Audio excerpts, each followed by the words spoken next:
Hey, I've always really wrestled with the question of how a Christian should approach doubt. It seems like doubt is the exact opposite of faith, and yet so many characters in the scriptures really wrestle with doubt. And so a while back, I stumbled on this passage in Mark 9 that for me really answered this question. Like, how should Christians go about wrestling with their doubts? So let me set the scene. In Mark 9, we see this really desperate father who approaches Jesus. Basically, his son has been possessed by a demon for years, since childhood, Mark says. And so he goes to Jesus and he basically pleads with him. And he says, if you can help him, help him. And Jesus looks at him and says, if you can, everything is possible for him who believes. Then the father utters something that I think is so profound and answers this question of what a Christian's relationship between faith and doubt should be. Let's read. Mark 9, it says this in verse 23. And Jesus said to him, if you can, all things are possible for one who believes.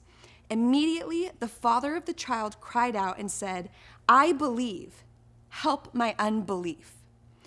I can still remember the first time I read those words after really engaging with this question. And for me, it was this instant solve. I do believe.